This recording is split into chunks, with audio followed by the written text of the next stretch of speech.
és vostè, i només vostès, varen bastir una nova llei, derogant una llei consensuada. Varen ser vostès, no nosaltres. Varen ser vostès els que nomenaren a un nou Consell de prestigi en una nova directora general, que era el Nova Mas, ho digueren vostès, que era la que ho anava a solucionar tot, la que anava a solucionar el problema de la televisió. La nomenaren vostès, no la nomení jo, no la nomenàrem nosaltres.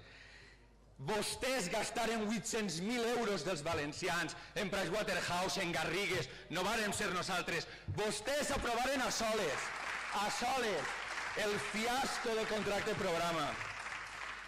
Miren, el senyor Fabra és l'únic responsable d'un itinerari que és un fiasco, un autèntic fiasco, una xapussa, que és el que els du així avui a este debat. És el responsable d'un itinerari que ha dut a la radiotelevisió valenciana a la catàstrofe. A la catàstrofe. I a d'ell a retratar-se com l'incompetent que és, no s'equivoquen. Estem avui en un ple que parla d'incompetència, és el tema, incompetència. L'incompetent que ens ha deixat sense caixes, l'incompetent que no sap negociar un sistema de finançament.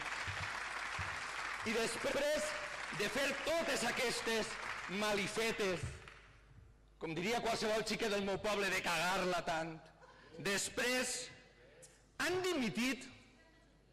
Han dimitit? No. Al Capone ha dimitit? No. Lucky Luciano ha dimitit? No. Ells han dimitit després de tot això? No, senyores.